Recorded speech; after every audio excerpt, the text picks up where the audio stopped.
नमस्कार, स्वागत है आपका पीताम्बरा परिवार में।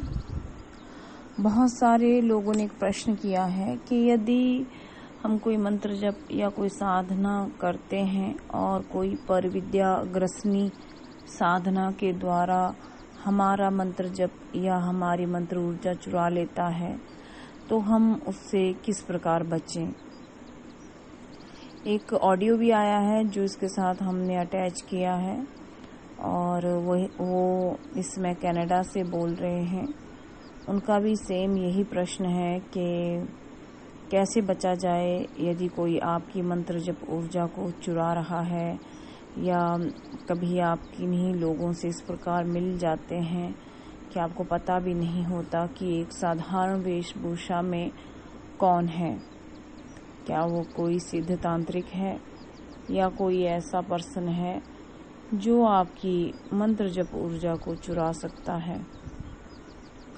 क्योंकि हमारे जो हिंदू धर्म की जो गुप्त साधनाएं हैं ये कुछ एक लोगों तक ही सीमित रह गई हैं और जिन लोगों तक सीमित हैं वो इनका प्रयोग और दुरुपयोग दोनों कर रहे हैं।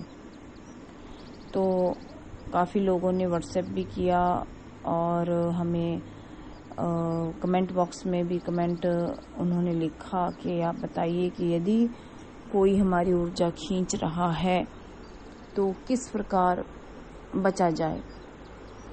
तो हमारे पास जो उपाय है वो केवल ये उपाय है कि या तो आप किसी गुरु के साथ जुड़े हुए हैं तो आप उनसे कोई सिद्ध कवच धारण कर लें तो आपकी ऊर्जा सुरक्षित रह सकती है। लेकिन यदि आप किसी के साथ नहीं जुड़े हुए हैं या आप पीताम्बरा परिवार से ही जुड़े हुए हैं तो आपको 10 महाविद्या कवच धारण कर लेना चाहिए।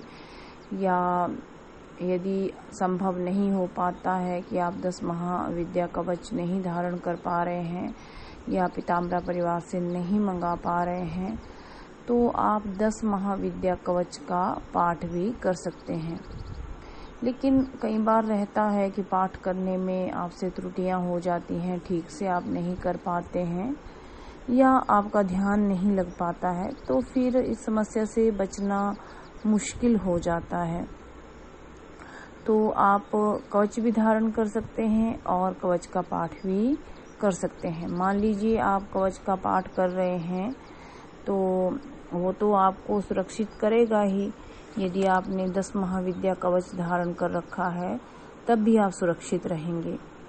देखिए, कोई नहीं जानता कि कौन क्या साधना या मंत्र जप किए हुए है।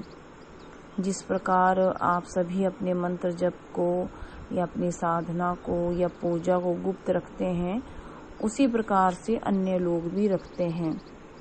लेकिन सभी क्या ढूंढते हैं? सभी ढूंढते हैं इजी टास्क। जैसे आप जो भी मंत्र जप करते हैं आपको पता है उसमें बहुत मेहनत लगती है। पीताम्बरा परिवार केवल उन्हीं लोगों को दीक्षा देता है या उन्हीं लोगों को अपने साथ जोड़ता है जो लोग खुद से मेहनत करते हैं। यहाँ पे कोई सीधी ट्रांसफ़र नहीं किया जाता है या कोई चीज़ आपको खुद से करके नहीं दी जाती है। तो अब प्रश्न ये आता है कि यदि ऐसा नहीं होता है और आप खुद ही इतनी मेहनत कर रहे हैं, मान लीजिए आप 6 महीने, 2 महीने, 1 साल या काफ़ी लॉन्ग टर्म से साधना या मंत्र जप कर रहे हैं, चाहे आप पीताम्बरा परिवार से दीक्षित होकर के कर रहे हैं या नहीं, तो उस मंत्र जप को सुरक्षित भी तो रखना अनिवार्य है।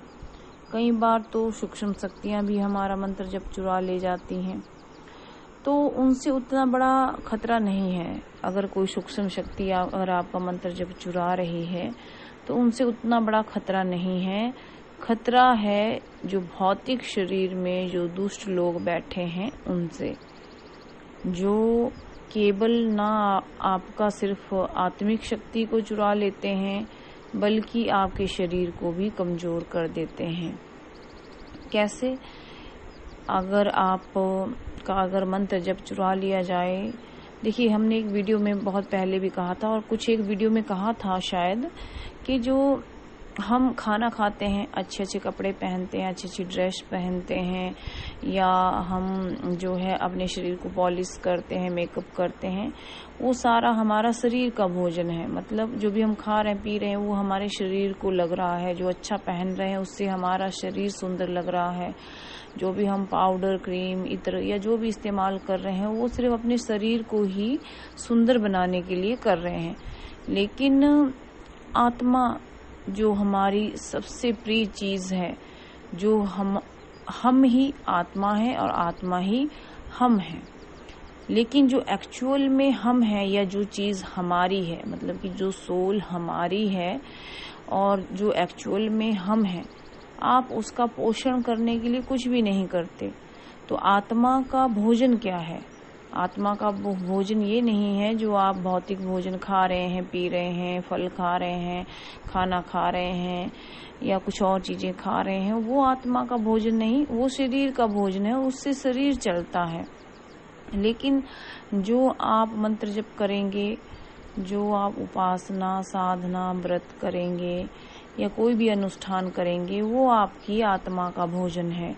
मतलब उससे आपकी आत्मा स्ट्रॉन्ग बनती है और उसमें एक ऐसी पावर आती है कि दिन प्रतिदिन वो ब्रह्मांड से जुड़ी चली जाती है। तो आत्मा का भोजन अगर आत्मा को सही समय पे नहीं मिलेगा, देखिए एक हमारे समाज में एक बड़ी विकृति है। वो क्या है कि जब बच्चा छोटा होता है तो उसे स्कूल में डाल देते हैं, जब बच्चा थोड़ा बड़ा होता है तो कॉलेज चला जाता है, उसके बाद शादी, बच्चे, और मैक्सिमम थिंकिंग लोगों की यही रहती है कि हम पूजा पाठ, उपासना, साधना में तब जाएंगे जब हम अब 65 हो जाएंगे। लेकिन वो लोग ये नहीं सोचते कि जितनी ऊर्जा आज आप में है, जितना सामर्थ्य आज आप में है, जितना आपका शरीर हिष्ट पुष्ट आज है या बचपन में है या आपके यंगर एज में है या आप जब ठीक उम्र के हैं, जैसे 30-35 के हैं, 32 के हैं या 18 के हैं या 16 के हैं, जो ऊर्जा आज आप में समाहित रहती है वो वृद्ध एज में या ओल्ड एज में नहीं रहती है। तो मंत्र जप में जब आप बैठते हैं तो कभी कमर दर्द हो रहा है, कभी सिर दर्द हो रहा है, कभी टांगे दर्द कर रही हैं, कभी मन नहीं लग रहा है, मन भटक रहा है। तो वृद्ध या ओल्ड एज में इतना आपको मंत्र जप का इफेक्ट नहीं हो पाता, और तब तक तो आपकी आत्मा आपके कर्मों से, चाहे हो सकता है आपके मिश्रित कर्म रहें, अच्छे रहें, बुरे रहें, तब तक तो आपकी आत्मा बहुत कमजोर हो चुकी होती है और आपका शरीर भी कमजोर हो चुका होता है ओल्ड एज में। तब जो लोग हैं तब सोचते हैं कि अब हम प्रभु का नाम लेते हैं कि अभी हमारा फैमिली भी कंप्लीट हो गया, बच्चे भी बड़े हो गए, बच्चों की शादी हो गई, अच्छा खासा पैसा कमा लिया, ये वो मतलब जो भौतिक चीजें हैं उन वो सारी पूरी करके ही वो इस क्षेत्र में आना चाहते हैं। लेकिन कई बार तब तक बहुत देर हो जाती है। कौन कह सकता है कि किसकी मृत्यु कब होने वाली है? किसी की भी मृत्यु कभी भी हो जाती है। देखिए पहले मृत्यु के संकेत माने गए थे, सफेद बाल, टूटते दांत, आपकी झुलकती हुई स्किन, ये चीजें कुछ ऐसे सिम्टम बताए गए हैं कि जब ऐसा होने लग जाए तो ये आप समझ लीजिए कि आपका अंत नजदीक है या कुछ ही वर्षों में या कुछ ही समय में आपका अंत होने वाला है। तो आप देखेंगे कि अभी जो छोटे बच्चे रहते हैं 10-15 साल के, उनको भी सफेद बाल आना शुरू हो जाते हैं, उनके भी दांत गिर रहे हैं, उनकी भी स्किन पतली बढ़ रही है। तो आजकल कोई मापदंड इस चीज का नहीं रह गया है। स्वयं श्री कृष्ण ने बताया है कि मृत्यु के 4 संकेत होते हैं, जिसमें से सफेद बाल, ठीक है, मेमोरी लॉस, आजकल के बच्चों को मेमोरी लॉस तो वैसे ही है। तो मेरे कहने का मतलब है कि आपको जो मंत्र जप, साधना, उपासना या जो भी करना है वो आज से शुरू कीजिए, आज से, अभी से। चाहे आप अपने बच्चों में संस्कार डाल रहे हैं, चाहे आप खुद कर रहे हैं, वो आपको आज जरूरी है। जब आपका शरीर कमजोर हो जाएगा, आप ओल्ड एज में चले जाएंगे या बूढ़े हो जाएंगे, तो आपकी आत्मा भी तो बहुत कमजोर हो जाएगी उस समय तक, तब क्या फायदा। तो अब आते हैं हम मुद्दे पर। मान लीजिए आप ये सब पूजा, साधना, उपासना कर रहे हैं और कई लोगों से जब आप मिल जाते हैं तो आपकी ऊर्जा को कई लोग चुरा लेते हैं, चुराने का प्रयास करते हैं। देखिए, कौन नहीं चाहता कि बैठे बिठाए सब मिल जाए। काफ़ी मेहनत लोगों को करनी पड़ती है इस क्षेत्र में, इतना आसान तो है नहीं। देखिए, ये भगवान की डगर है, चाहे बनाओ आसान, चाहे इसको दुर्गम रख कर के आप चलो, लेकिन ये आपके ऊपर है कि आपने कैसे चलना है। तो कई लोग जो हैं आसान रास्ता अपनाते हैं। आसान रास्ता यही है, दूसरों की ऊर्जा चुरा लो और फिर अपना भला कर लो। फिर कई लोग बोलते हैं कि भगवान उनको देख रहा है, लेकिन जब उनका सोल ही मजबूत हो जाता है तो भगवान भी उसमें क्या कर सकता है। तो आपको तो अपनी रक्षा स्वयं करनी है। भगवान ने बुद्धि तो आपको भी दे रखी है।